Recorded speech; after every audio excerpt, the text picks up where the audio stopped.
Alexander and Sadiqur fundamental of electric circuit বইয়ের chapter 1 practice problem 1.5 কোশ্চেনে বলছে find the power delivered to an element in example 1.5। এখানে বলছে example 1.5-এ একটা এলিমেন্টের কথা বলছিল, সেই এলিমেন্টে কি পরিমাণ পাওয়ার ডেলিভার্ড হচ্ছে সেটা বের করতে হবে। তাহলে আমরা আগে এক্সাম্পল 1.5-এর কোশ্চেনটা পড়ে আসি, যেটা হচ্ছে এটা। কোশ্চেনে বলছে find the power delivered to an element. এখানে একটা এলিমেন্টের কথা বলছে, আমরা ধরলাম সেই এলিমেন্টটা হচ্ছে এটা। ওকে, ফাইন। বের করতে হবে পাওয়ার ডেলিভার্ড, এই এলিমেন্টের মধ্যে কি পরিমাণ পাওয়ার ডেলিভার্ড হচ্ছে সেটা বের করতে হবে at t equal 3 millisecond, যেখানে টাইম হচ্ছে 3 millisecond. If the current entering its positive terminal is এত। আমরা ধরলাম এই এলিমেন্টের এই টার্মিনালটা পজিটিভ আর এই টার্মিনালটা নেগেটিভ। তো যদি এই পজিটিভ টার্মিনাল দিয়ে যে কারেন্টটা প্রবেশ করে সেটা 5 cos 60 পাই টি অ্যাম্পিয়ার হয়, তাহলে ওই পাওয়ার ডেলিভারটা বের করতে হবে। এছাড়াও বলছে and the voltage V equal এটা এ নাম্বারে, আবার বলছে ভি ইকুয়াল এটা বি নাম্বারে। দ্যাট মিনস দুইটা ভোল্টেজের জন্য দুইটা আনসার বের করতে হয়েছিল। ওয়েল, এটা ছিল আমাদের এক্সাম্পল 1.5-এর কোশ্চেন। এবার আমরা প্র্যাকটিস প্রবলেম 1.5-এর কোশ্চেনে ফিরে যাই।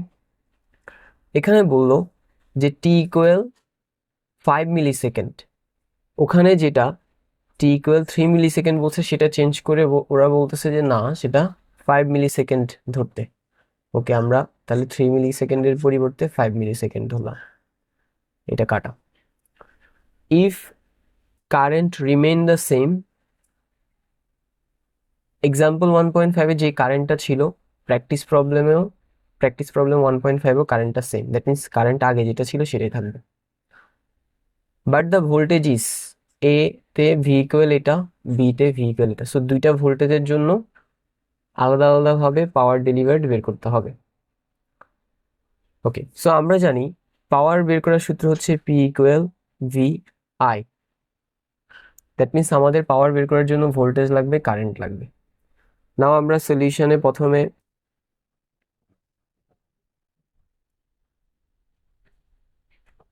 এই নাম্বারটা করি।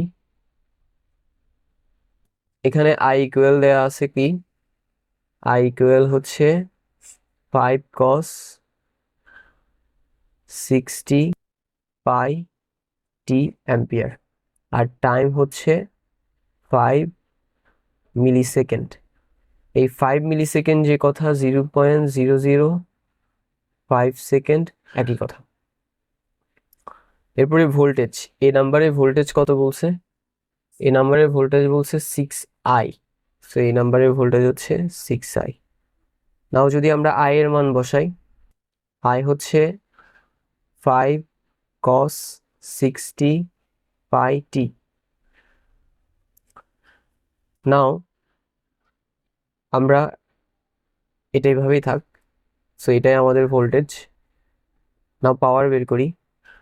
পি ইকুয়াল হচ্ছে ভিআই, এখানে ভি হচ্ছে এটা 6 ইন্টু 5 cos 60 পাই টি, আর আই হচ্ছে এটা 5 cos 60 পাই টি। নাও আমরা এখানে টি এর জায়গায় টি এর মানটা বসাবো, এই যেটা। তাহলে 6 into 5 cos 60 pi into T এর মান 0.005।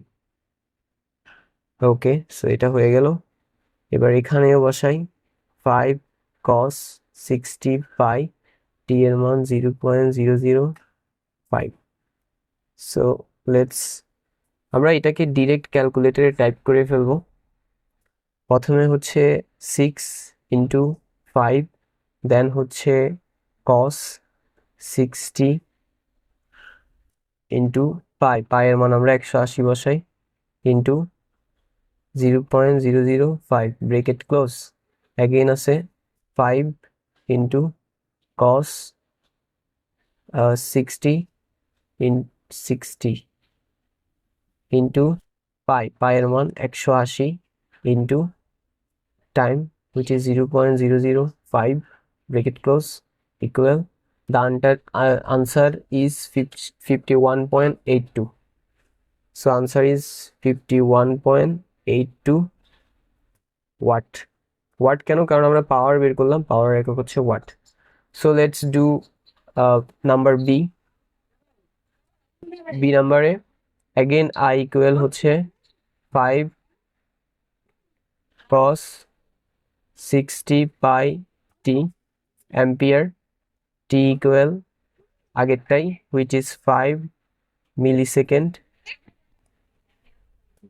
আমরা যদি এটাকে সেকেন্ডে নিয়ে যাই তাহলে আসবে 0.005 সেকেন্ড। বি নাম্বারে ভোল্টেজের মান দেয়া আছে কত?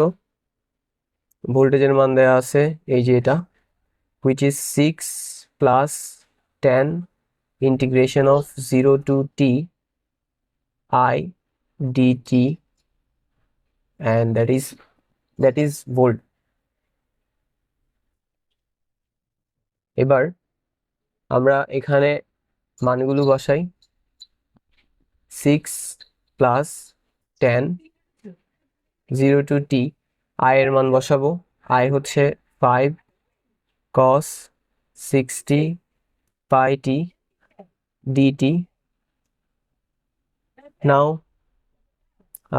এখানে আমরা একটা কাজ করি, t এর মানটা বসাই দেই 6 plus 10 pi 0 to t, t হচ্ছে কত? 0.005 0.005 pi cos 60 pi t is 0.005 dt. Now we will just type it on calculator. So first 6 plus 10 integration, then 5 cos 60 pi আমরা ডিরেক্ট, আচ্ছা পাই এর মান হচ্ছে 180 দেই আমরা 180 ইন্টু দেন 0.005 ব্রেকেট ক্লোজ। এবার লিমিট দিব। সো লোয়ার লিমিট হচ্ছে কত? 0 আর আপার লিমিট হচ্ছে 0.005 and then equal, so the answer is 6.14. So 6.14 volt. Now power, we know that P equal VI.